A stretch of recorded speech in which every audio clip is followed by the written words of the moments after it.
Good afternoon to all. This is the fourth lecture of this 4 days online training on national and international agricultural higher education opportunities. Today with us Dr. Pawan Kulwal sir, Professor State Level Biotechnology Center, Mahatma Phule Krishi Vidyapith Rauri, and he was delivering lecture on how to prepare post doctor fellowship. Now I request Dr. Subhangi Gharge madam to introduce today's speaker. Thank you, Dr. Sevak. It is my privilege to welcome and introduce today's speaker, Dr. Pawan Kulwal sir, Associate Professor from State Level Biotechnology Center, MPKV Rahuri. Dr. Pawan Kulwal sir did his master's with specialization in genetics and plant breeding from Dr. Panjab Rao Deshmukh Krishi Vidyapith Akola in the year 2000. Then he joined Chaudhry Charan Singh University, Meerut, UP, and completed his PhD in the year 2005 under the guidance of Professor P.K. Gupta and Professor H.S. Balia. During his PhD, worked on identification of molecular markers linked with grain quality traits in wheat, for which he got senior research fellowship from the Council of Scientific and Industrial Research. Postdoctorate from USA in 2010 and 11. He worked at Dr. PDKV Akola as an assistant professor from 2005 to 2009 and joined MPKV Rahuri as an associate professor in November 2009. At present, he is working as an professor at Biotechnology Department, MPKV Rahuri. Dr. Kulwal sir has experience of development and use of molecular markers in different crops, including wheat, chickpea, pigeon pea, rice, and sorghum. Based on his research work, he has published more than 65 articles in the peer-reviewed national and international journals. His areas of research interest are plant genomics and molecular breeding. Dr. Kulwal sir has also the recipient of many national, international awards and honors of some, which include International Society for Plant Molecular Biology Travel Award to attend the Plant Animal Genome Conference held at California, USA during January 2005. Dr. Norman Borlaug International Agriculture Science and Technology Fellowship, Young Scientist Medal of the Indian National Science Academy, Delhi for the year 2007, Platinum Jubilee Young Scientist Award of the National Academy of Science, India for the year 2008, Moiscart Fellowship of Department of Science and Technology, Government of India in 2010-11, Associateship of the National Academy of Agriculture Science. He is involved in various research projects funded by different funding agencies. He is involved in the development of 3 disease resistance sources for the leaf blast in rice and 2 state level recommendations. He has guided 2 PhD and 14 MSc students. So once again, on the behalf of Postgraduate Institute and CAS CSAWM MPKV Rahuri, I welcome Dr. Pawan Kulwal sir and request to deliver today's lecture, sir. Please, sir. Okay, thank you very much, madam, for nice introduction. I hope I am audible. Yes, sir. Okay, is my screen visible? Yes, sir. Okay, so good afternoon to all. Let me thank the organizer, especially Dr. Aire sir, for giving me this opportunity to interact with the potential students who want to join or pursue their postdoctorate fellowship after doing their higher education. So I would like my presentation to be more of interactive. If you have any question at particular point, so you can stop me. I will be happy to interact on that particular point. So with this, I'd like to start. So this is how I designed my presentation. It is not a very long presentation, but I will elaborate some of these points where I think which are very critical. Not many people understand when they apply for any postdoctorate fellowship, but those points need some elaboration or clarification, so that I will be focusing more on that. So what is PDF? What do you mean by basically PDF? Not many people still know what is the difference between PDF and other opportunities. And what is the significance of having a postdoctorate fellowship?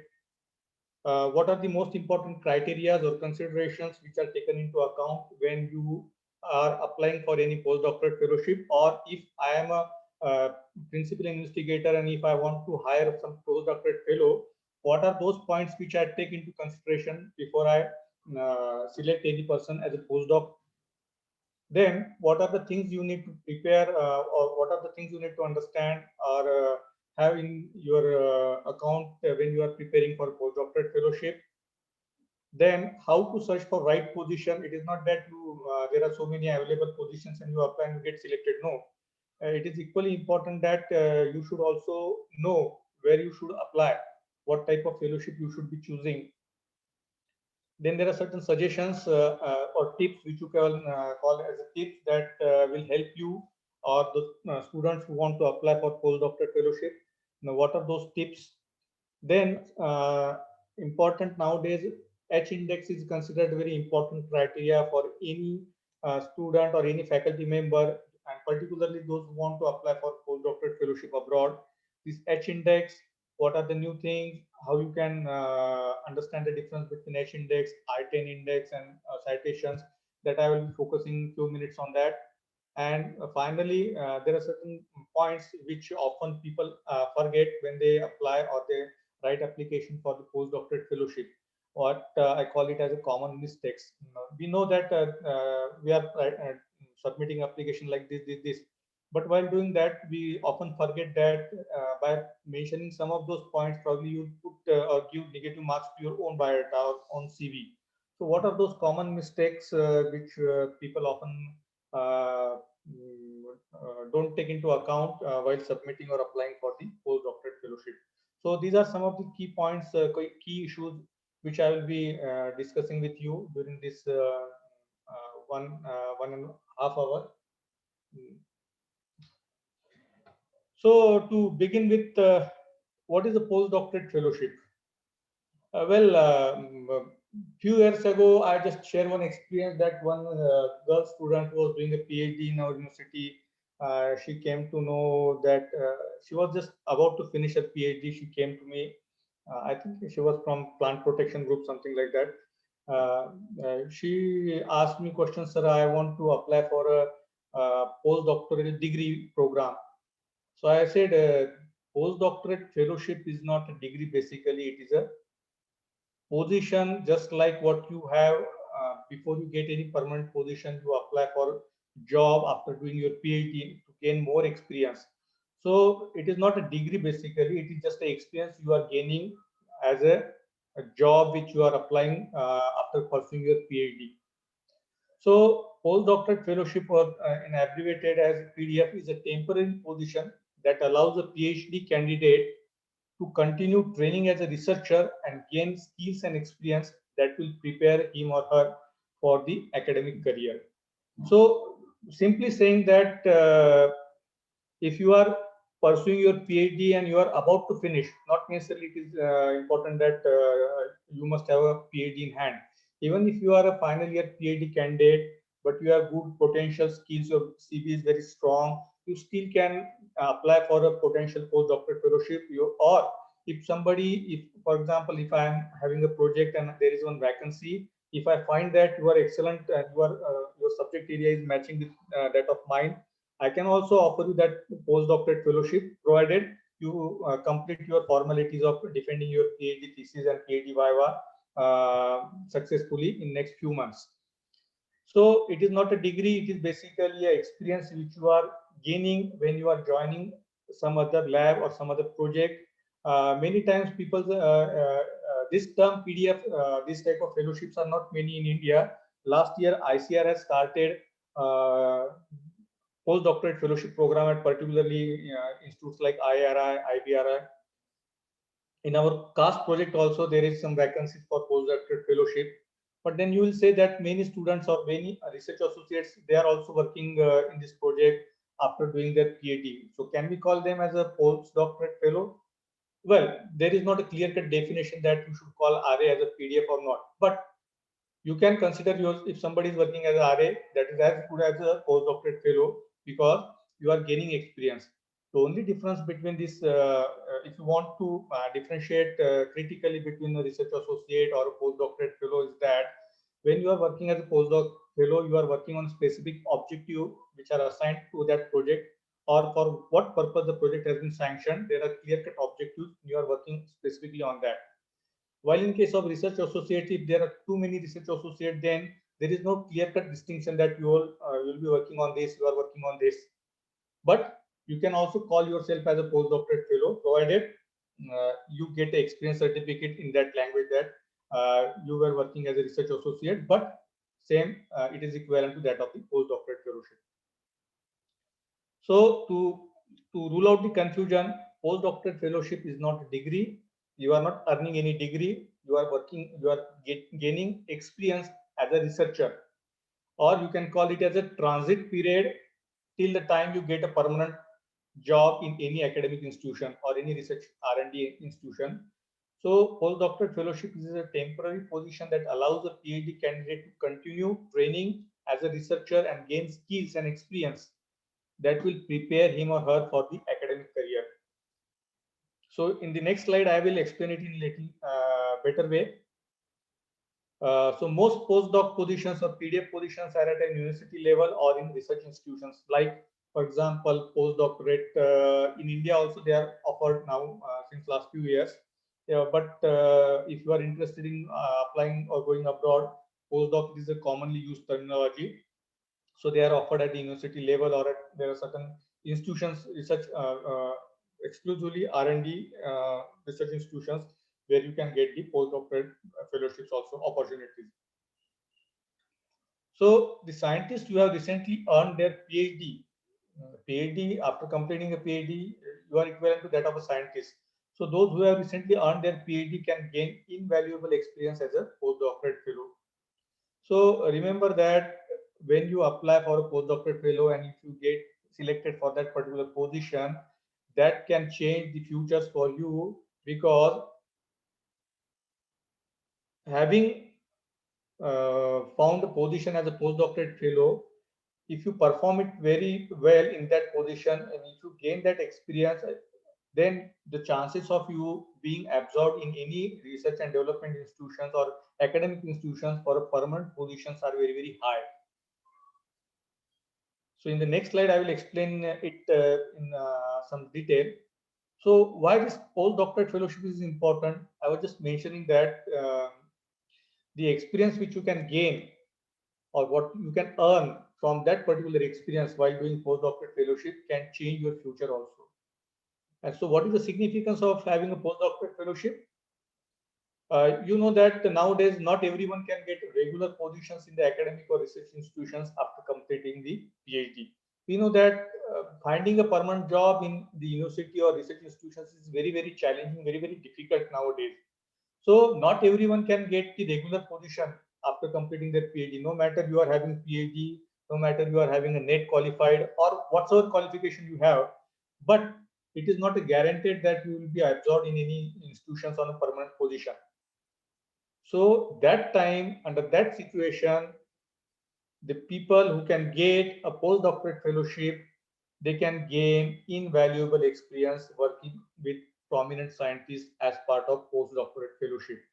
So you can call it as a transit period, that after completing your PhD, till the time you find that you are absorbed in any good position or in good institution on a regular basis, by that time, between that time, if you can join any laboratory as a postdoctorate fellow, you can put your ideas into effect. You can have whatever skill you have gained as part of your PhD program, you can implement those ideas, those research things independently while working as a postdoctorate fellow.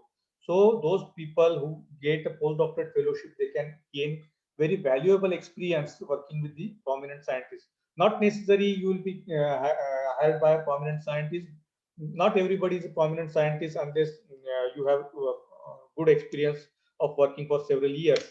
So even if you are hired by any institution, no matter whether that particular principal investigator is a new scientist, but if you perform well, that can really change the future for you in the coming years. So the main idea of any postdoctorate fellowship is to identify motivated young researchers and provide them support for doing research in the frontier areas. So as I just mentioned that in many universities abroad, they use the term postdoctorate fellow. Like in India, we use research associate very commonly. RA or research associates are also is also the terminology which is used abroad, but in majority of the laboratories they use the word term postdoctorate fellowship. So the purpose of hiring any postdoctorate fellow is to identify motivated young scientists or young researcher and provide them support. Support in the sense you are getting a job for time being, and you are also getting some facilities to execute the work for doing research in the frontier areas. And the fellows will work under a mentor, and mentor means the person who is hiring you or the principal investigator of the project in which you have been hired or you are working. So the fellows will work under a mentor, and it is hoped that this training will provide them a platform to develop as an independent researcher. So this last sentence is very, very important. If you are working as a postdoctorate fellow and if you are going for any regular vacancy in a research institution, then probably the first question you will be asked by any selection committee is that, can you perform your experiment independently? So you have to show your potential that while working as a postdoctorate fellow, you are competent enough that you can develop as an independent researcher. So this time, the transit period after completing PhD till the time you are being absorbed in a regular position in any university, that time which you call it as a postdoctorate fellowship, it is the great time for you people to develop yourself as an independent researcher, because that will provide you some opportunity to execute your ideas. See, when you are doing PhD, you have little time or little chance of putting your own ideas. I don't know how many PhD students really put their own ideas, because the research guide tells them that these are your objectives, you have to do like this.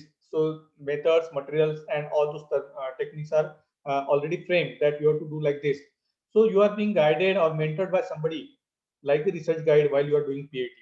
But when you want to put your own idea into practice, so postdoctorate fellowship is the great opportunity for you, because in PhD you have very little scope to put your own ideas.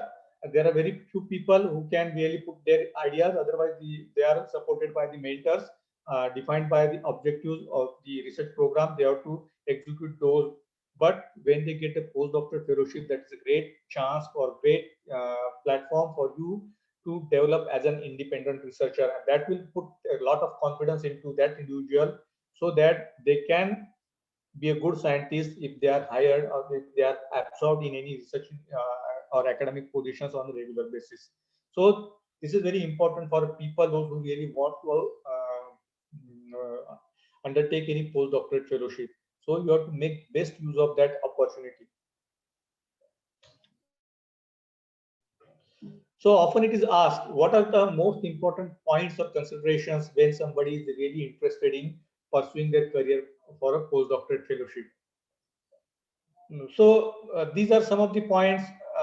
This I think personally that these are very important points when somebody is really interested in joining as a postdoctorate fellowship.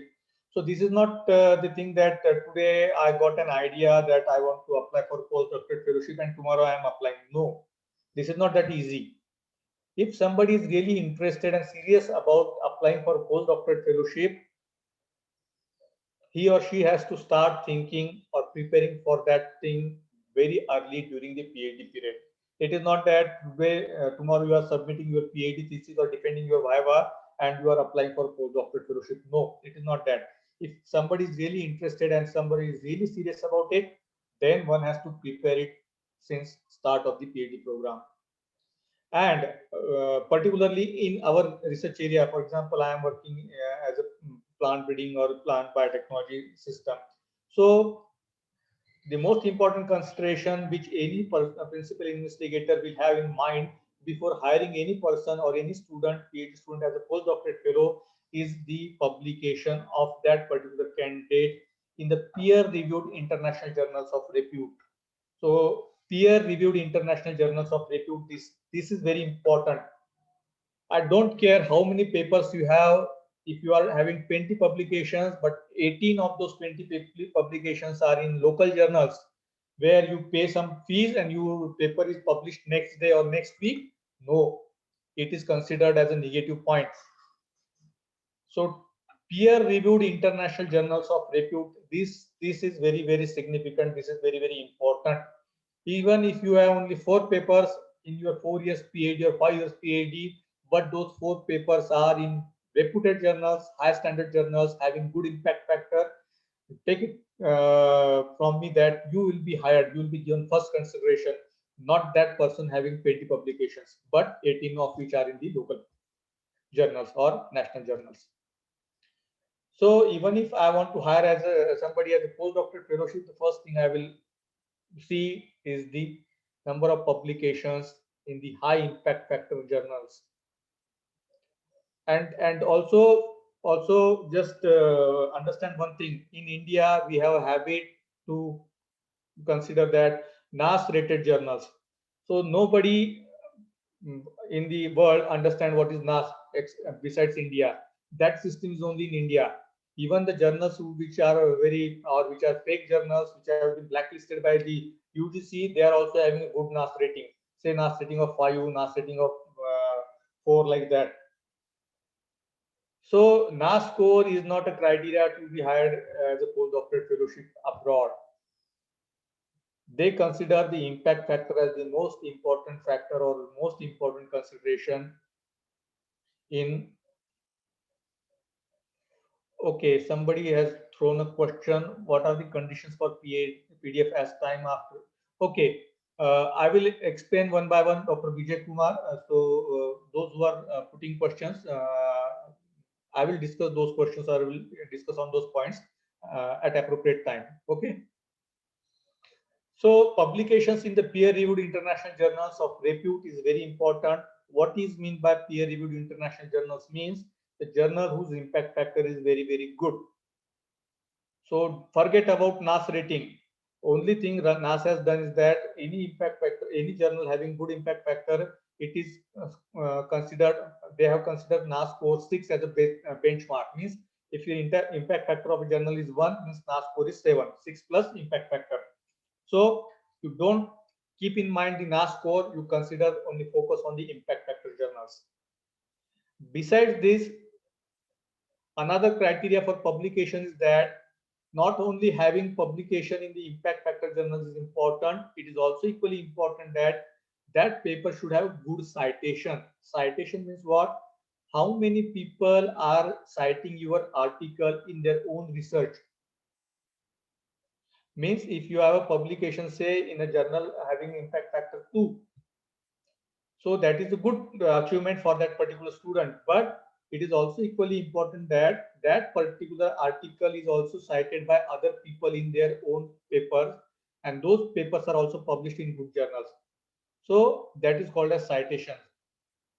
So if you have a good impact, but it takes a lot of time for your article to be cited. Therefore, if any paper is published in a high impact factor journals, its citation automatically start increasing.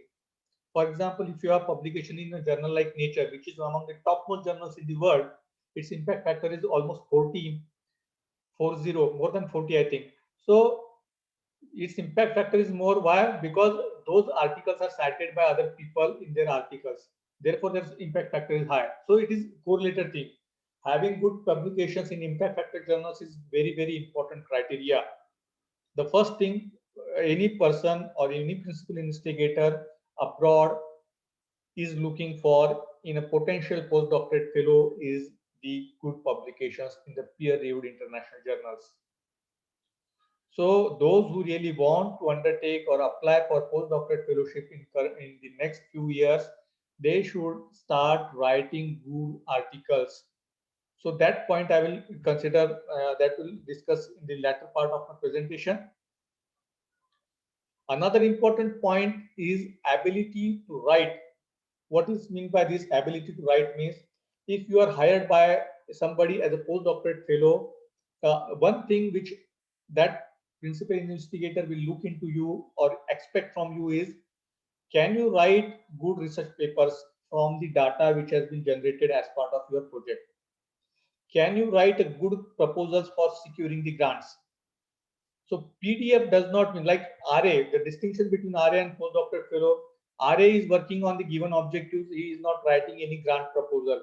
But postdoctorate fellow, one key difference here is that when you are hired as a postdoctorate fellow, the PI will also tell you to start writing for a research project with him, so that you can also get additional benefits as part of the postdoctorate fellowship, or you can also get any good position in that new project, or you can secure your own grant along with that of the principal investigator. So you must have a good writing abilities, writing of research papers, writing of proposal. Remember one thing, the type of system which we are working or going through in India, particularly agriculture university system, not many students are really good in writing good research articles. If you compare the status of the student from our university system with that of the traditional university system, we really lag behind. I'm sorry to say, but uh, it is a fact. It's a matter of fact that we people or the students of our university system, particularly agriculture university system, you leave aside few institutions like IRI, IBRI, but we lack in writing good quality research paper. Even though we do have good quality data, but our abilities to write good papers is very poor. Another important point which is considered by any person hiring you as a postdoc is, do you have the ability to carry out the work independently as well as in a team? See, RA, SRF, JRF, they are directly supervised by the PI. All in the morning, PI will tell, okay, you do this. The person will do like that. But another difference with RA, SRF, JRF, and that of a PDF is that, can you execute your activity, or can you carry out your activity work independently yourself?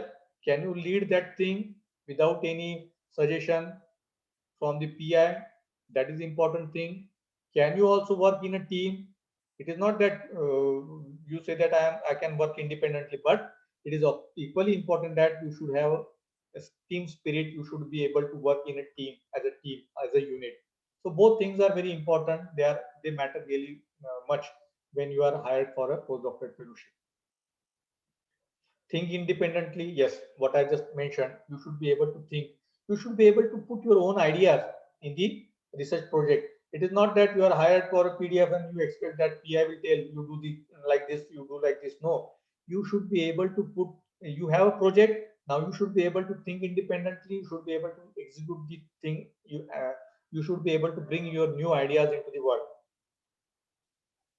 Besides this, it is also equally important that you should have good skills, particularly the data analysis skills. Data analysis means if you are working on, say, a particular thing, you should be able to carry out the analysis work independently. You should be able to do that work, analyze data yourself. You should be very good in the laboratory techniques if your nature of work is like that. So all these things are very important for people, those who really want to undertake any postdoctorate fellowship. And finally, the most important thing, any application specifically mention that you provide some references or recommendations from 2 or 3 eminent people, or not necessarily eminent, 2 or 3 people who really know how you work or nature of your work. So recommendation letter, or we call testimonials, this is very important. Why I am saying this? No matter if you have good publications in high impact journals, all the points which I have covered earlier, you have all those points, but if you are not able to get good recommendations or support letters, for example, if you are applying for any position as a postdoc and you mention that reference, if you put my name as a reference, so the PI will contact me independently, or he will ask the student, that PDF potential applicant, to apply my letter of recommendation along with his application. So when that PI or that person contact that particular person directly to have the views about that candidate, and if some later or that particular person mentions that he is good, but mentions 2 or 3 lacunas, like he is good in working, he is very hard worker, he is good fellow, but this term, but he is poor in writing, it is finished. Your game is finished. Even somebody mentioned he is excellent person, good laboratory practice, data analysis, good everything, but he is not good in writing research papers. So show is finished. So having good recommendation, strong recommendation, support or backup is very important. Therefore, and primarily it is expected that you will put the names of those people as a references with whom you have really worked. Not he is in relation to you in somebody, not like that. If you are working as a student with somebody and if you put the name of the guide as a recommendation, that is okay, provided you get the good support or good recommendation from that. So having a good recommendation letter, good reference, good testimonial is the key.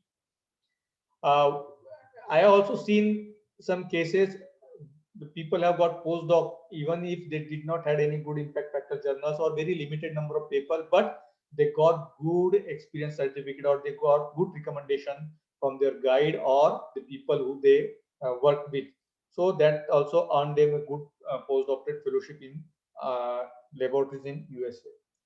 So I'm not saying that you should not have a dispute with your guide. You can have opinion of difference of opinion with your guide, but not to the extent that the person will put a wrong recommendation for you. So make sure that you can also seek good recommendation letter from the people. That is the most important thing besides the good papers in international journals. Excuse me.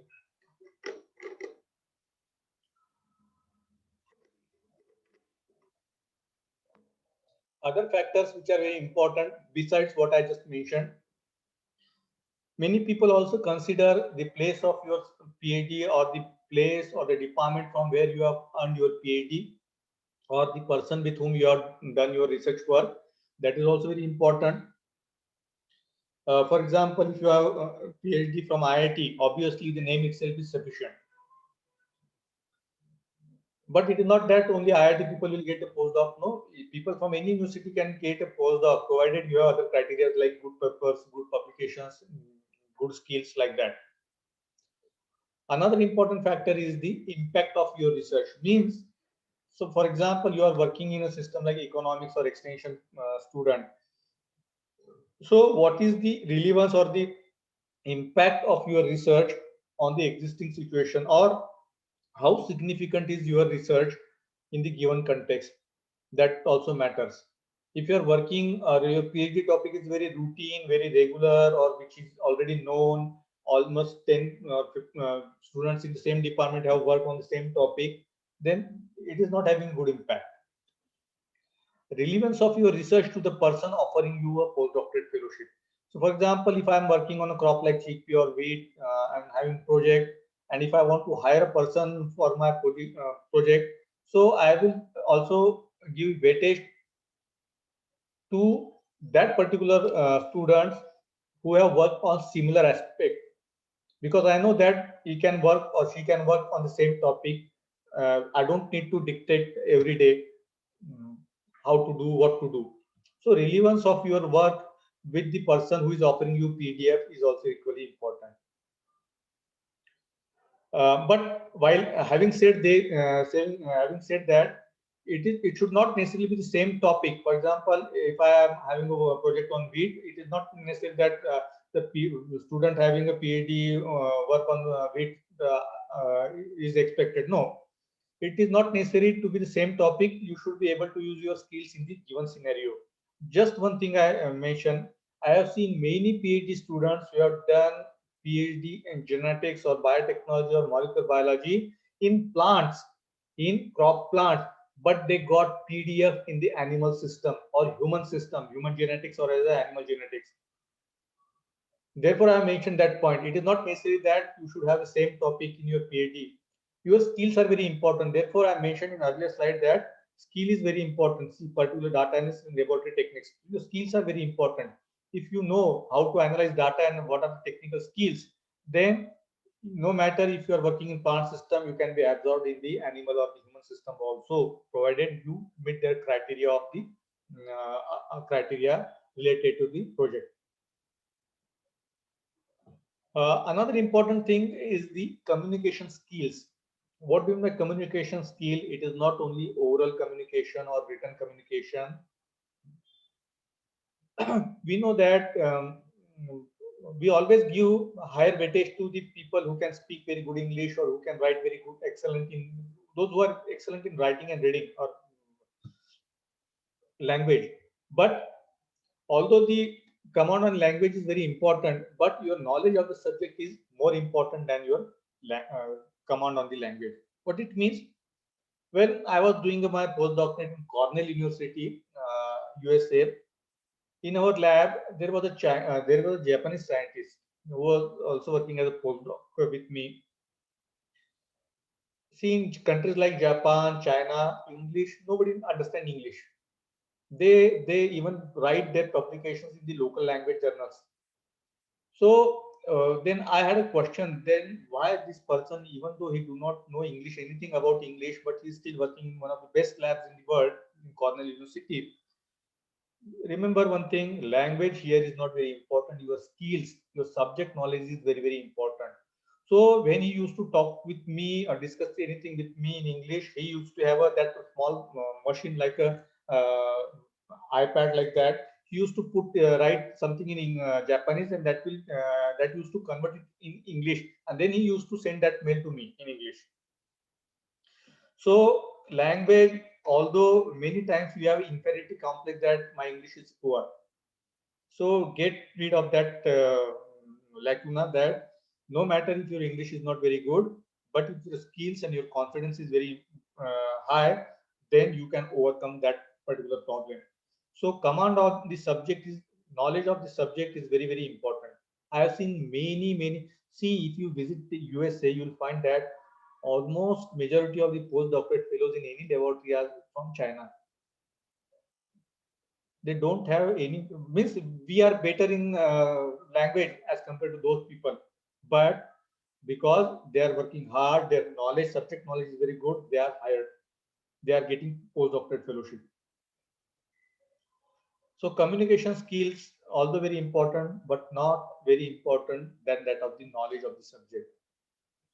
Keeping yourself updated about the subject is also equally important. That if you are working on some aspect and you are applying for some potential project as a postdoc, you must be knowing what is the recent happenings in that subject area. You must be very well acquainted with the recent subject literature, and for that you need to read the recent literature. You must be having a habit of reading the recent articles, recent journals. Another important factor is how fast you can adapt to the given situation is very important. If you are joining any postdoctorate fellowship and you are saying that I out of 2 years position I am getting 1 year only to get adjusted with the laboratory and the conditions, no, you must be able to adapt to the given situation in very rapid time, fast time, and that will come only when you are confident. Confidence comes only when you are thorough in your subject area, knowledge, your skills. All these things are interrelated. They are related to each other. So how fast you can adapt to the given situation is very, very important.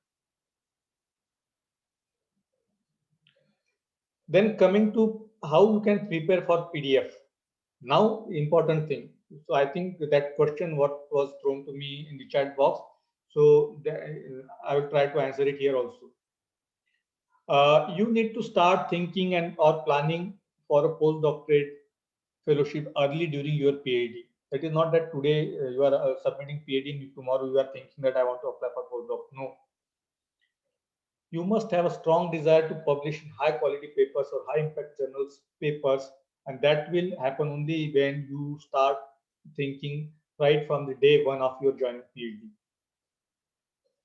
Keep yourself updated with the recent happenings in the topic relevant to your research work, what I just mentioned in the last slide. Read and understand the work of the person with whom you want to work as a postdoctoral fellow. See, in the next slide, next subsequent slide, I will try to explain elaborately in relatively detail, but it is not that there is application, you are applied. No, try to read and understand the work of that person with whom you want to apply as a postdoctorate fellow. You must be able to understand what that person is doing. You need to do some background search. Background search means you need to read the publications of that principal investigator to understand what area he's working, what is the nature of his work or her work, what is the history of the lab, means how many postdocs have really worked with him, what are their experiences, how many papers they have been able to publish as part of their postdoctorate fellowship. You have to do all those background search, and then accordingly you should prepare your CV or biodata for application to the postdoctorate fellowship. I will explain all these things in detail. So this flowchart, I borrowed it from this website goldbio.com. You can find more literature on these postdoctorate fellowships.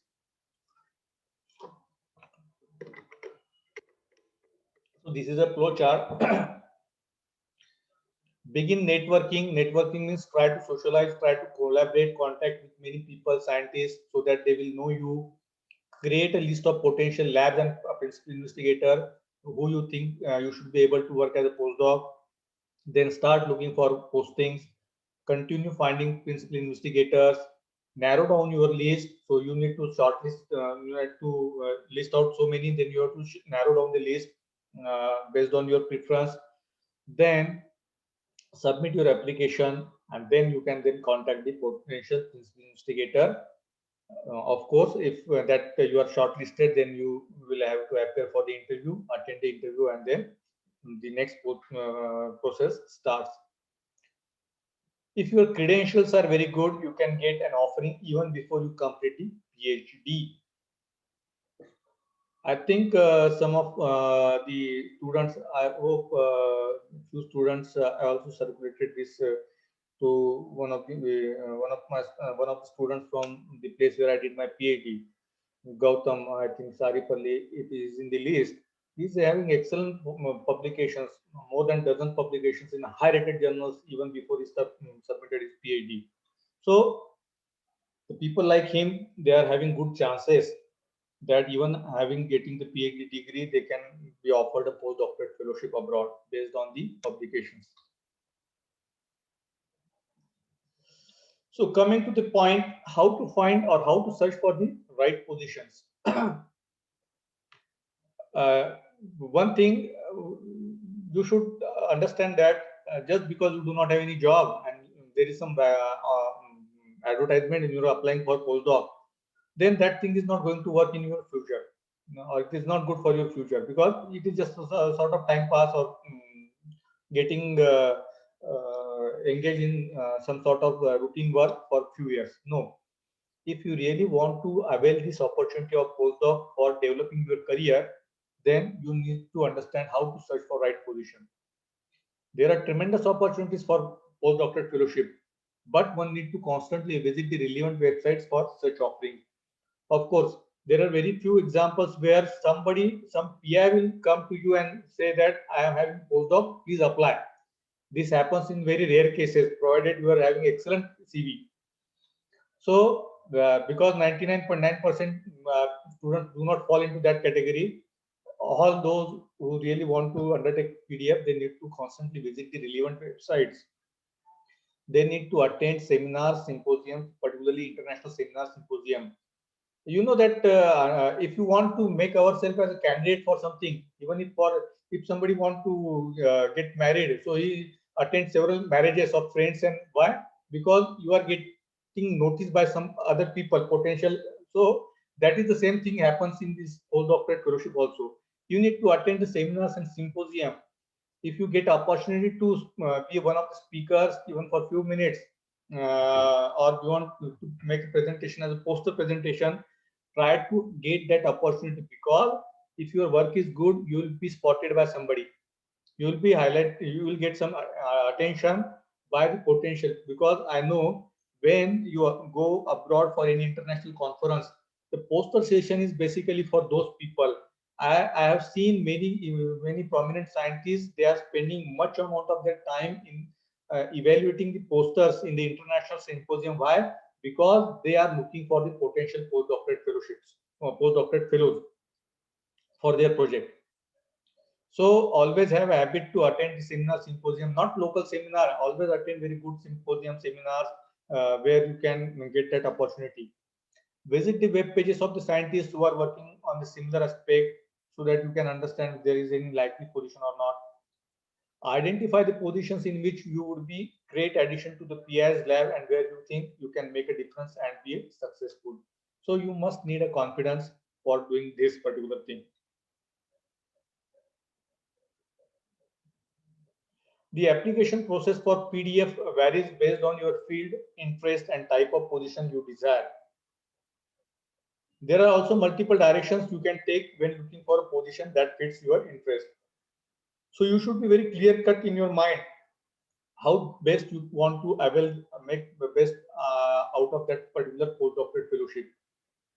One option is to follow the formal process, which involves looking for an open position and submitting an application. Means, just I mentioned, there is one advertisement and you are applying. So that is only a very common procedure, formal process.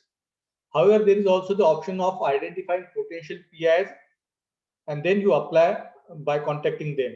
So one process is that there is an advertisement, you are applying. Another thing is that rather than that, you visit the websites of the PI or the scientist and then contact them that I am having this is my CV. And if that person is really interested in you, he can develop a proposal jointly with you and can provide a postdoctoral fellowship to you. So that is another channel. Oftentimes, PhD students opt for both. They also apply for common advertisement as well as they are also contacting the principal investigator.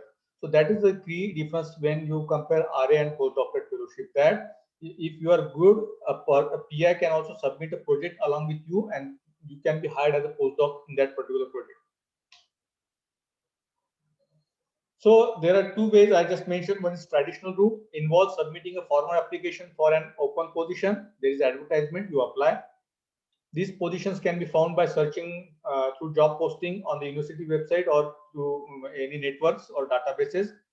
Or they can also be found through word of mouth, or you get some information from somebody else and you apply for that. While there is another way which is called as alternative route.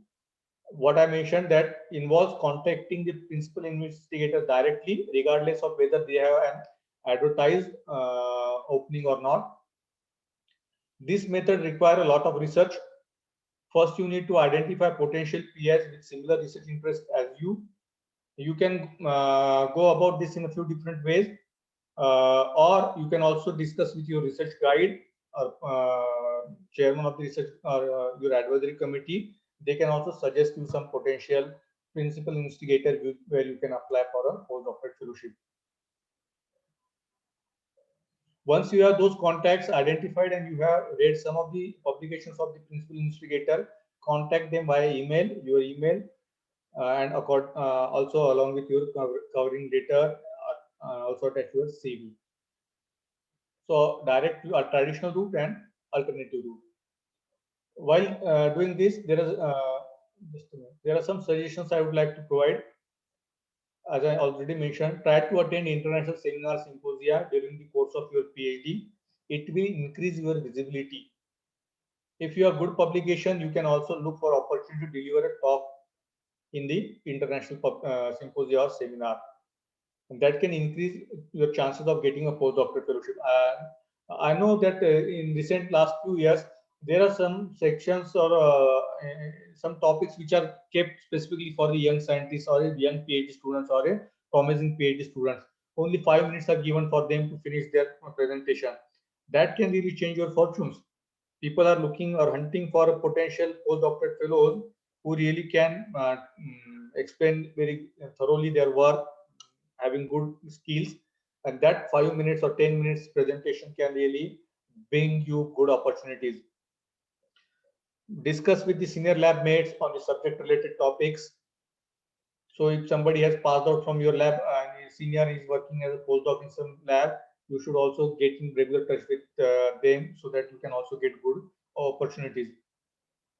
Apply for positions that genuinely fit your interest and that are good fit for you as a scientist. Don't apply just because you are not getting any job. Apply for career advancement.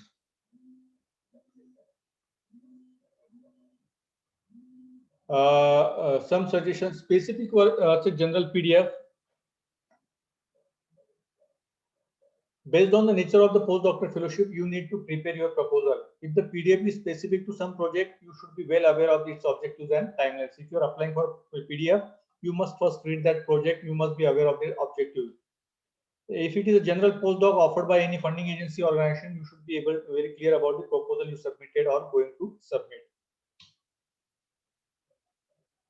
Read the job description given in the advertisement thoroughly. When you are preparing your CV or biodata, you have to prepare according to the requirements of that particular project. So you need to read the job description. Every opening, every international advertisement or every postdoctorate fellowship advertisement will have a section job description. You first need to understand what is the job description before you apply. This will give you an idea of the technical skills and qualifications of the PI, which is qualification the PI is looking for. And then prepare the detailed research statement, because you have to submit a research statement along with your application. So you, based on the job description, you should be able to prepare the research statement. So it is important that you should be able to select a postdoc that excites you.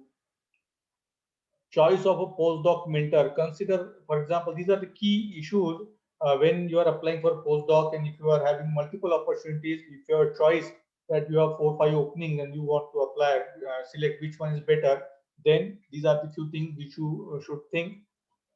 Consider special skills. Means it is not that PI, it is not that PI is looking for good skills in the postdoc, but it is also equally important that you as a postdoc should also be looking for some good important aspects in the PI.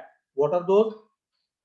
Consider special skills, a rank of that person, the standing of that particular principal investigator, his or her reputation, the previous trainees or previous postdocs who have worked with that particular PI, the graduate students who have worked or who are working with that particular PI, his funding status, means how many projects that PI is having. So you should also consider this point when you are applying for a postdoc.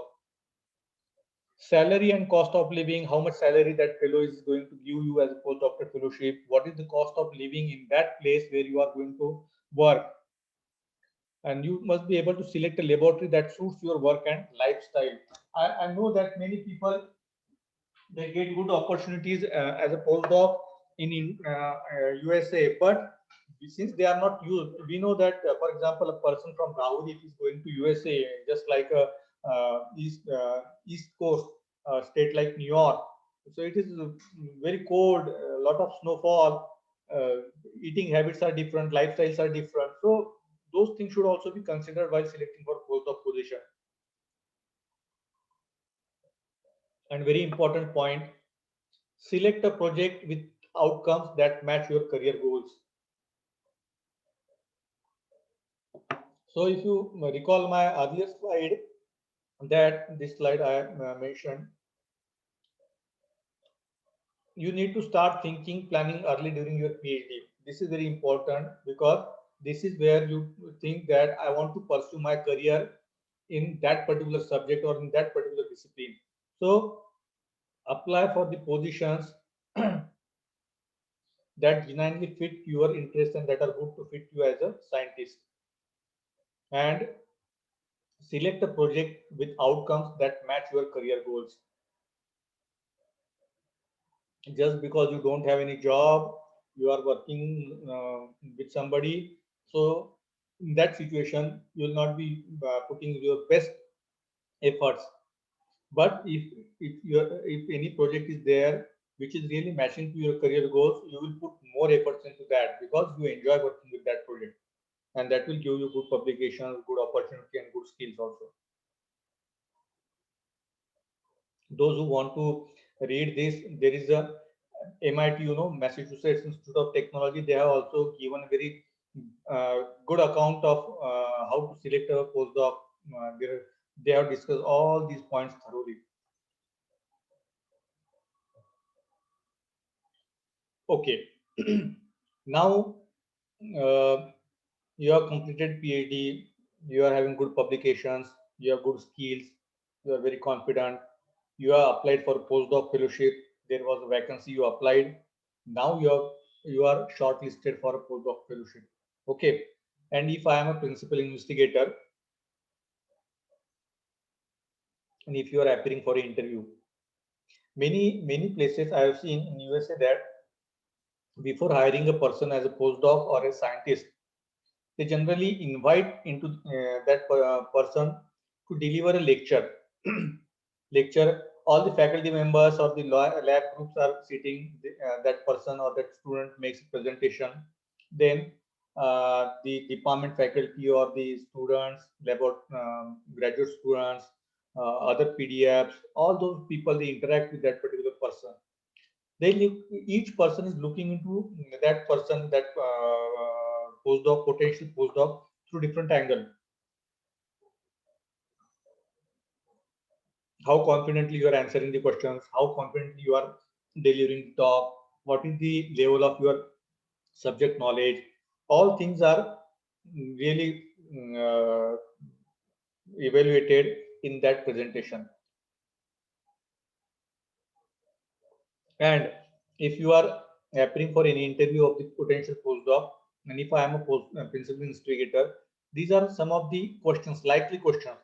Question can be anything, but the most important questions which can be asked, or what questions I will ask to the person to whom I want to hire as a postdoc. The first thing, what are the main findings of your PhD? If you have done PhD on this topic, I will ask, what are the main findings, salient features or salient findings of your PhD? The most significant outcome of your PhD work. What areas of my work or my research interest you and why? If I'm a PI, I will ask, why are you interested in working with me? What is the key area of my research work which is interesting to you, and why you are showing that interest? You cannot say that I don't have a job and there was vacancy, therefore I apply. You cannot say like that. You need to justify as to what is the interesting feature in my project that suits, or which you are also thinking that it is really interesting for you, and why. How will your research fit into our department? So you have done PhD on this. What is the utility of that work in my research project or in my department? How best you can use that knowledge while working in my project? How would you seek funding for your work? If you want independent funding, that type of system is not still existing, or very little is available. That type of grants are available in India, of course. But in USA, a postdoc can also apply for a joint grant with the principal investigator. So PI can also ask you, what would you seek funding? How would you seek funding for your work? How will this postdoc help you reach your professional goals? See this last slide, what I mentioned. Select a project with outcome that match your career goals. So why? Because you can also be asked the question, how this postdoc position, which if I offer you, will help you reach your professional goals. So unless you have professional goals or career goals set in your mind, you cannot answer this question. Another thing is that, do you have any experience mentoring the graduate students? See, many PhD students working abroad, they also teach some subjects during the during other, for example, one or two classes of practicals in the 1 week. That will also earn them some money for maintenance cost. So, do you have any experience mentoring or guiding or helping the students, graduate students in the past? If that is the case, so chances are that you will be hired easily, because people also look for those potential candidates who have good experience in writing, good experience mentoring the graduate students, in mentoring the or writing good proposal grants.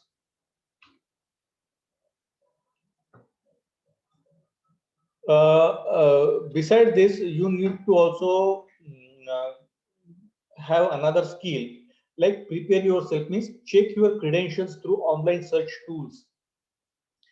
Google has really changed the world today. You can find any name, search for any name, and you will find the complete history.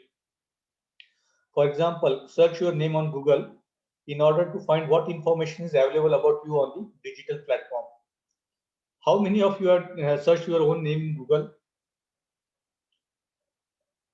A lot of interesting thing happens when you search your own name in Google. If your good information is available in Google, because first thing, if I don't know you, I will do is will put your name into Google and search what type of information. If you are having good publication, if I put your name in Google, your publication list will come. If you are having good any award that is listed somewhere, that will also appear.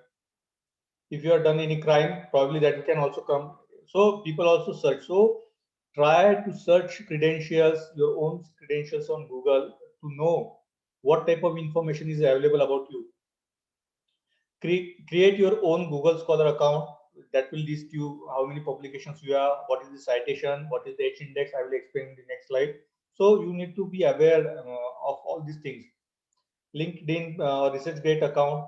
People also search for this LinkedIn and ResearchGate account profiles of the people before hiring them.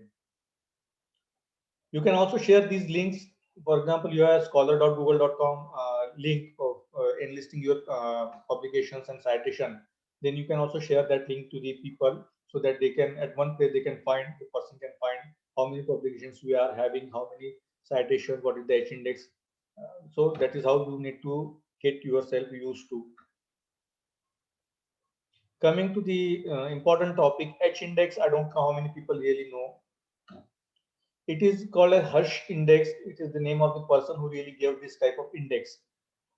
Before this, I remember almost 15 or 20 years ago, citation or impact factor was very important criteria. Then came the citation criteria, how many people are, how many times your paper has been cited. Then gradually people started thinking that if you are having only one paper and it is cited 1000 times, so that is not a good contribution. It is means that you are having in your career, you have published only one good article that's been cited by 1000 articles. But if you are having 10 articles, each article is having cited by somebody in other publication 10 times, or each out of those 10 papers, each is cited 10 times, your H index will be 10. While in first case, even if your publication is only one and it's cited 1000 times, your H index will be 1. So H index means the number of citations, number of publications having n number of citations. I will explain it in later. This final example. For example, a scholar with an H index of 5 had published 5 papers, each of which has been cited by others at least 5 times. So if you have 10 papers, out of which only 5 papers have been cited 5 times, your H index will be 5. If you are having only one paper, it has been, or if you are having 10 papers and only one paper is cited 1000 times, while remaining 9 papers have not been cited any number of times, so your H index will be only 1 because only one paper has been cited, while remaining 9 papers have not been cited. But if you are having 5 papers, each paper has been cited 5 times, your H index will be 5. So that is the difference. So having citation is not only important, having good H index is also very important, because it measures the impact of a particular scientist rather than a journal. So more is the H index means, if H index is 30 means you are having at least 30 articles which have been cited 30 times. So it measures the impact of a particular scientist rather than a particular journal. So you also should understand this terminology, H index. So this is how to calculate H index. There is a site, subject guide. This you can check this URL. So here see, there are articles, 1 to 8 articles, 1 to 8 research papers. One person is having 8 articles, and number of citations are given like 33, 30, 20, 15, 17, 6, 5, 4. See, out of these 8 articles, only 6 articles have been cited at least 6 number of times. That is equivalent to H index. N number of articles cited n number of times is called as H index. Why it is not 7? Why it is 6? Because there are at least 6 papers which have been cited at least 6 number of times. Why it is not 7? Because there are not 7 papers which have been cited 7 times. So number of articles cited number of times, that is your H index. You can calculate it manually also. So this is how H index is calculated. So this citation is not very important. Even if all these first 6 papers had 6 citation each, its H index would have been 6. Why? Each article, first 6 articles have been cited at least 6 times. And if you want to increase your H index from 6 to 7 in this case, so you need to understand that this article number 6 has to reach citation 7 times, and this article number 7 has to increase citation from 5 to 7. Then it will be 7 articles, 7 citations at least. H index will be 7. So just to explain my own case, when you put my name into Google Scholar, you see that my citation, for example, it is more than 3200, but my H index is 25. Means H index, at least my 25 articles are such that who are cited, which are cited at least 25 number of times. There is one more index which is called I10 index. I10 means number of papers which have been cited at least 10 times. That is called as I10 index. If you have 100, if for example I am having 100 articles, and each of them has been cited at least 10 times, so I10 will be 100. But only 25 articles are there which have been cited 25 and more. So that is how you need to understand these terminologies. You have to prepare your H index. It can be done by Google itself. You just need to put your create your Google Scholar account. All things is automatic then.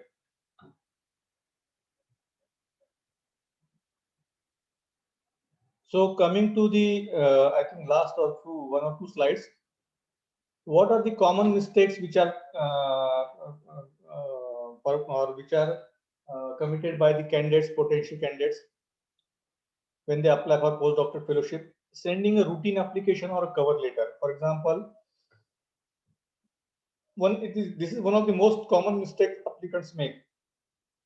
Just don't write like I am applying for this and submitting my application. No, you should be very specific in your letter.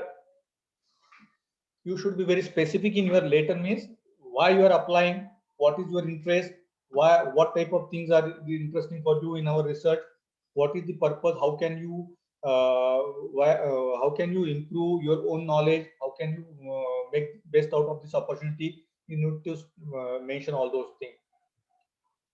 You need to mention how you can plan to use this position to grow and further develop your own career. Only applying to big names. So remember one thing, that people all often think that one should apply for a very one should apply with a very big scientist. No, not necessary. This is also common mistake, because a very good or very big person or very important scientist will get hundreds of thousands of applications. So it is very difficult for that fellow to get a postdoc with that particular scientist. So no matter how strong your application may be, you will have a lot of competition. So you don't want to end up without a job after graduation. So you need to keep your mind open, and when it comes to deciding where to submit your application. So just forget that you want to apply with big scientists. No, even if anybody is a new scientist, but your areas and skills match with that requirement, you should be able to apply. You should apply. Think of applying with that. Another is lack of proofing, means having mistakes in your application is unprofessional and will give the PI a bad first impression. So when you apply, prepare application, CV, so get it checked from some people who really know. Otherwise, if there are some common mistakes, then that will give a little bad impression. So for Government of India, Department of Science and Technology has also a provision for National Postdoctorate Fellowship. You can visit this ACRB Science and Engineering Research Board. there is a section which is called National Postdoctorate Fellowship. You can apply for postdoctorate fellowship. You can prepare your own project. You can submit to that particular SERP or DST. Only thing is that you need to get a NOC from some laboratory or some person. If you want to apply for a postdoc with me, you have to take a NOC from me that this fellow is applying for postdoctoral fellowship research grant, and you need to apply. You need to submit a research project, and if your project is thorough or true, then you will get the postdoctorate fellowship with while working with me. So you will be working independently, but your attachment will be with that particular person, because you need to apply from a platform. Platform is a university. So if you are applying from MPKV Rahuri, you need to find a suitable person who can really say that there is no problem if this candidate apply for this particular postdoctoral fellowship. So further details are available on this website. And finally, to conclude, PDF, it is not a degree, it is an experience gained after your PhD. Planning at an early stage of PhD is very important. Aim at publishing at least one paper in international journal of repute, one per year during your PhD. Give emphasis on networking, collaborate with people so that people will know you, your credentials will be known to people. Choose the PDF which can help you learn new things and match your career goals. And there are tremendous opportunities which are available provided you are willing to explore them. So that's all from my side.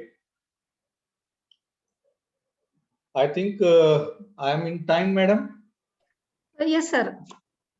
So the topic is open. If you are interested in any no, then you can ask me any question.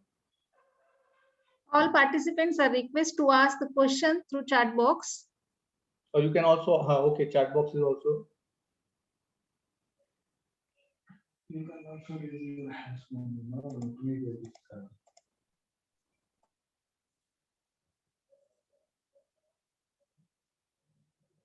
Chat box मध्ये येत आहे का madam questions काही असले तर मला सांगा.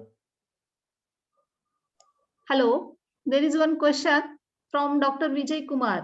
What are the conditions for PDF at the time of after PhD and pay protection, etc.? See, pay protection, this term is in Indian context, that pay protection. So if you are already PhD, and if you are already having a good job in your hand, and if you are applying for a postdoctorate fellowship, then you need to be very clearly specifically mentioning in your application that I am having this much salary, or this is the pay scale. This will be protected. You need to that is a common understanding between, or mutual understanding between the person who is applying and the person who is hiring. You need to be very specific in your application that you are drawing this much salary, or these things generally happen when you are shortlisted for the interview. Then these things can be discussed with that potential PI at the time of personal interaction, rather than putting for example, if I am applying for any other higher position in a university, then there is a clause of pay protection. But if you are working as a postdoc in one laboratory, and if you want to apply for postdoc in another laboratory, there are only two reasons: that another laboratory is offering you higher salary, or you are not happy with this current position. So if you want to leave this position and apply to the another position, then you need to very specifically mention to the PI that I am not happy with this and I want to apply this. This is my current salary level. I want that if I am hired, I will not get less than this. There is another one question, sir. Ravi Kamar is asking why PDF is important. I mentioned that not everybody is in today's context get regular position. Not everybody is having, we don't have that much opening for absorbing. How many advertisements are there in the university system? So if you are not able to get a permanent position, then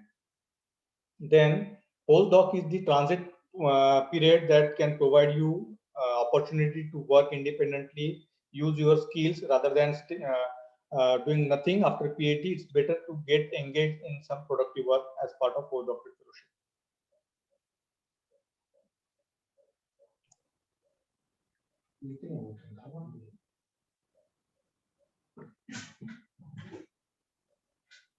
See, Rajkumar Shinde, please share the website. See, it is for you to, I don't know what is your subject. You need to search on Google. I am from different discipline.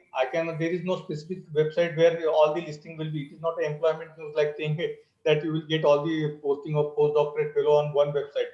You need to understand that if you are working on a system like extension engineering, you should know which are the laboratories where people related to your area of work or positions are available. You need to search yourself.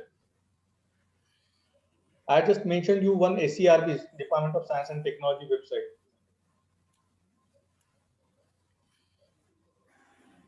Any other question, madam?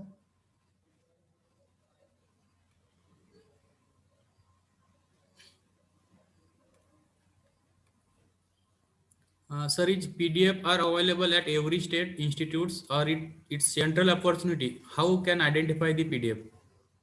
PDF are not given, means they are not regularly available. They are available if there is some 100 project available with some principal instigator, they can advertise the postdoctorate fellowship. It is based on the number of projects which are running in the university. Because it is a temporary position, it is not a permanent position. So unless there is a ad hoc grant or extramural support to any PI, then postdoctorate fellowship will not be offered. Gautam has, I think, mentioned there are a few more websites are plantyjob.com, Grain Genes. So, Gautam, these are related to the plant science, molecular biology, bioinformatics. But if somebody is interested in having a extension engineering, then they need to search their own websites or their own discipline-wise area.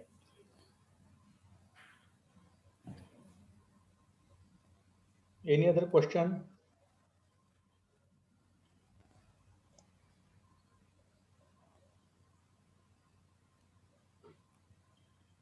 Sir, there is one question where you can search postdoc jobs. No. That was a suggestion given by Gautam Saripalli. He has mentioned some of the websites where you can search for postdocs. So that sentence was broken there. Therefore, it is not a question. It was an answer to one of the questions which somebody asked. Grain Genes, plantyjob.com, PAIR. You can search on this website for postdocs.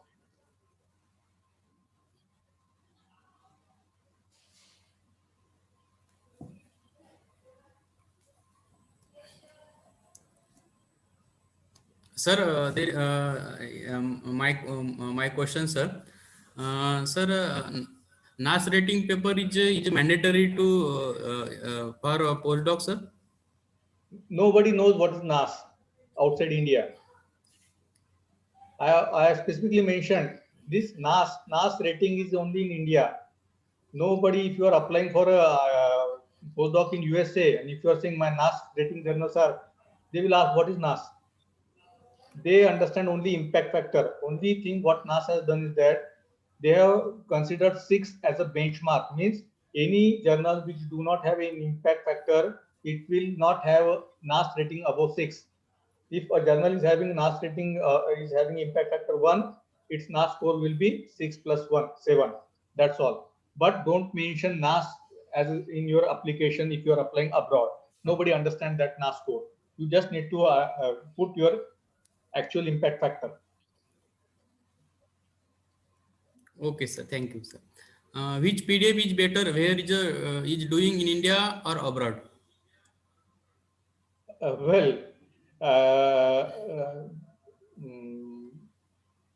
If you are interested in really see, one thing I mentioned very clearly is that you choose the PDF which can prove fruitful for you in your long-term career. Not necessarily it should be an Indian or it should be abroad. If you think that any PDF, even if it is in India, it is suitable to your area of expertise and if it is matching your expertise and it can prove you good, then there is no harm in joining a PDF in India as well.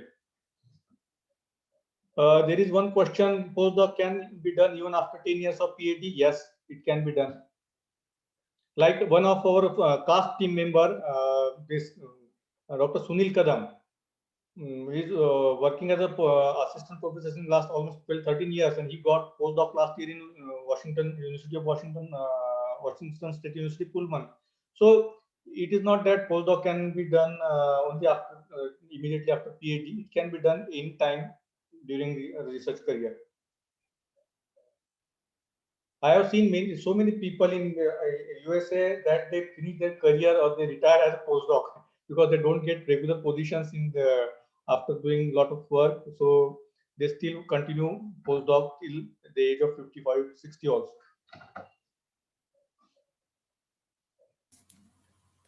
Okay, sir. And what is the impact factor? Sir has asked, sir is asked, how much impact factor needed for postdoc?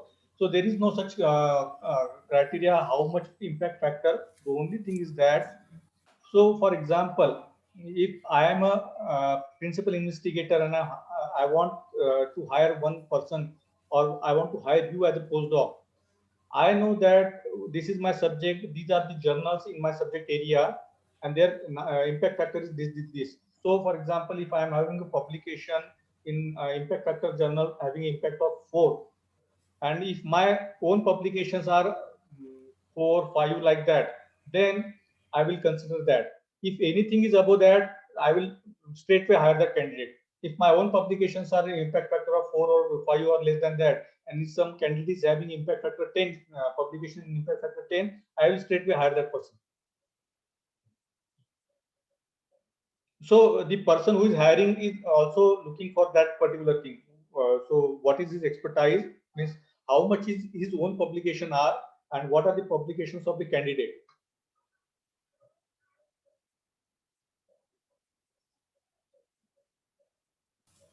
Okay, sir. Some of the students or faculty publishing more number of papers, sir, but they have unable to track their Google citation index. Where to track Google citation index, sir? Sevak, you just go to scholar.google.com. For example, if I can I share one screen? Just a minute.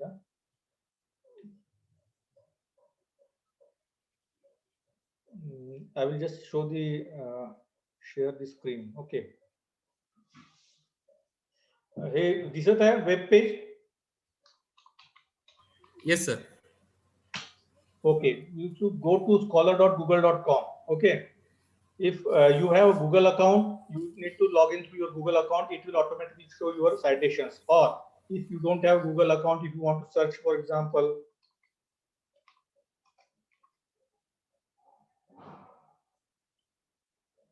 so when I type my name, Kulwal Pawan, it shows that my account is already there. My citation is like this, 3,208, and it tells it also shows the individual research papers which I have published and their citations. Like this article, this review article, when I was a PhD student, by the time I finished, we published one review article, which is one of the most cited paper research articles from India also, more than 700 citations for that review article.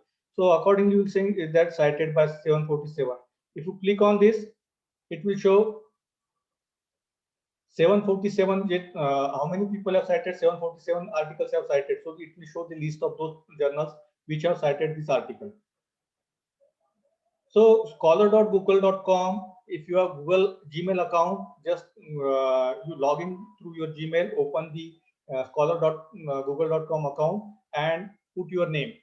If your publication is in your local journals where you paid some fee, I have seen many students, you pay 500 rupees, I will pay 500 rupees, we'll put both the names and will become author. And if the next day you get the publication and the journal review, that volume number, these papers are not cited by anybody. Unless somebody cites your article in their own work, you will not get any citation. This is very important. Publishing is not important. How many people are citing your work is very important. Okay.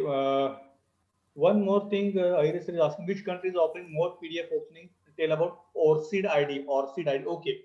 So which country? Country means basically the countries which the chances of getting or offering postdoc is more in country like USA, because the nature of support from the funding agency is more in countries like USA. Also, Australia is very good country.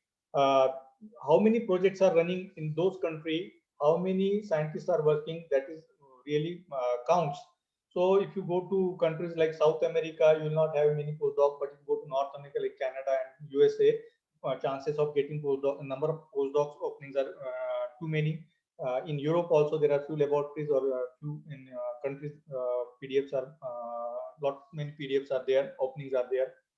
One thing about the ORCID ID, if you search in Google ORCID, so this is one thing, it will tell you, it provides a persistent share. हे माझं दिसत आहे का रे ORCIDचं web page सेवक?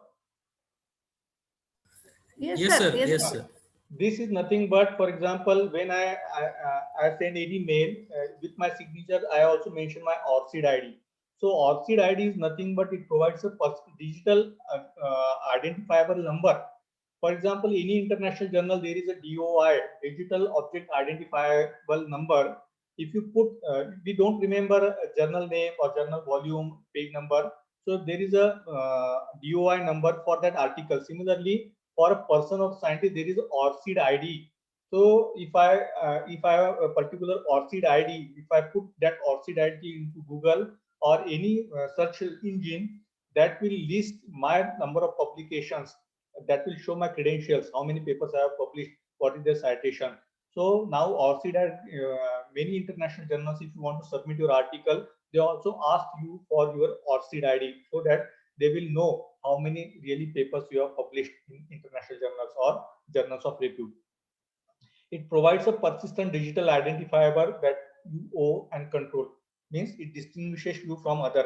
For example, surname like Patil, Deshmukh, this is very common in Maharashtra. Many times it happens that Vijay Patil, there are 10 scientists. So which Vijay Patil, whose publication you want to understand? So it is very difficult. Google Scholar can also not tell you which Vijay Patil. It will also mix some of this Vijay Patil, that of Vijay Patil, and put the entire list. So ORCID ID, it is a unique ID for that particular Vijay. So if you put ORCID ID, you will get a specific publication for that particular candidate. Google Scholar, what we do, it do not distinguish between the names. So if there are Vijay Patil 10 different Vijay Patil, it will combine their research publication and will show you combined. So it is very difficult to distinguish. Therefore, ORCID ID is very, very important.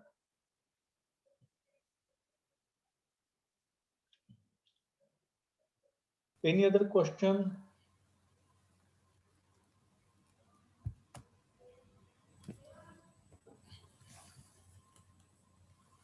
ORCID page, I can show my ORCID page, but I forgot my ORCID ID. So I need to, because that will ask me some security questions, because since several days I have not logged in my ORCID ID, but just now I showed you how you can. You just need to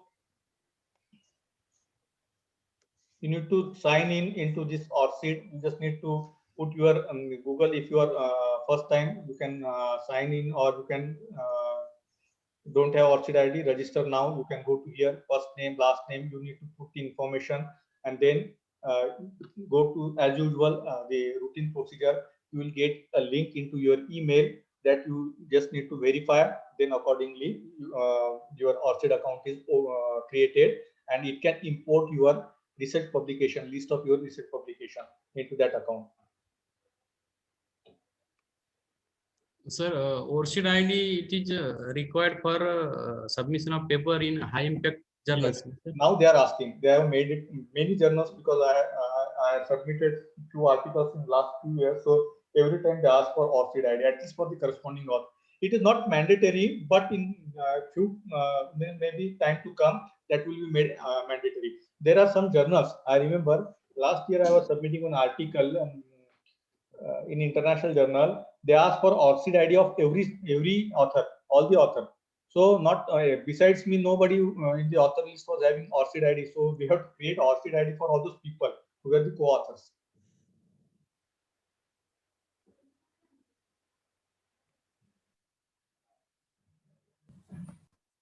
Okay, any other question?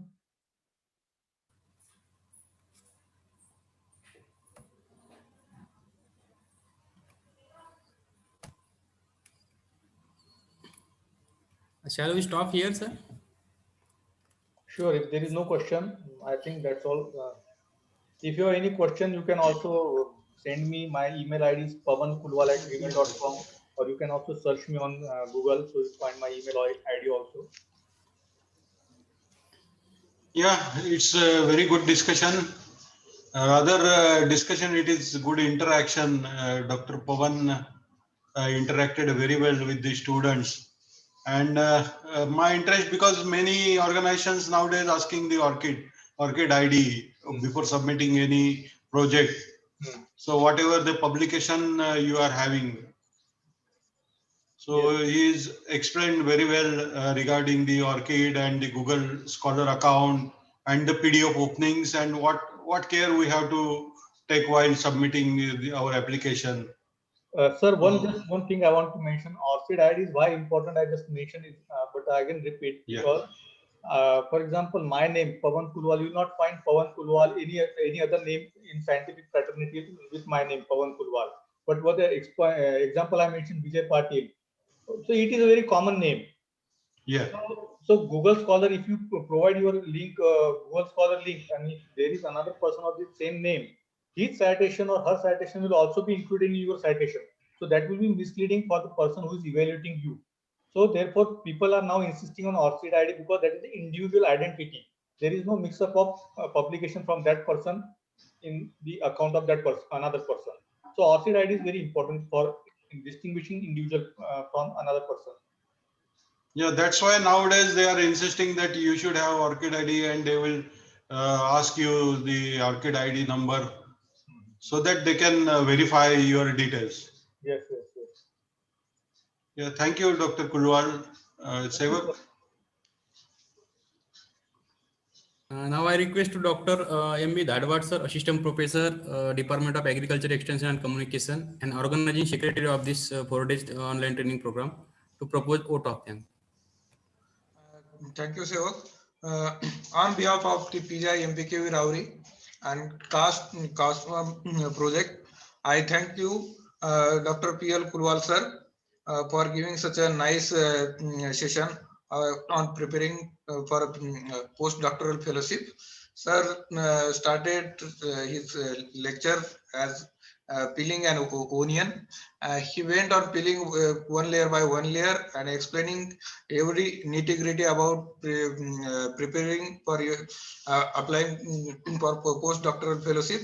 He started from what is PDF, then went on describing what are the important considerations to be taken into account while preparing for PDF. Then sir very nicely explained the process of preparing for postdoctoral fellowship with emphasis on the need to read and understand the work of the person with whom the students want to work as a postdoctoral fellow. I think sir, guidance will definitely help our graduate postgraduate students to prepare for their PDF. Sir, you also explained the typical process for preparing PDF and explaining avoiding the common mistakes while applying for postdoctoral fellowship. In addition to that, sir has nicely explained the H index and its importance, as well as the ORCID ID and how to use it and what is its use and importance. On behalf of the PGI MPKV Rauri and the convener of this training program and organizing committee, once again, I thank you very much, sir, for giving your valuable time and providing the guidance to our PG students. Thank you, sir. I also thank you, the conveners, Dr. P.N. Rasar, sir, Associate Dean, PGI MPKV Rauri, Dr. Milida Aire, sir, Associate Dean,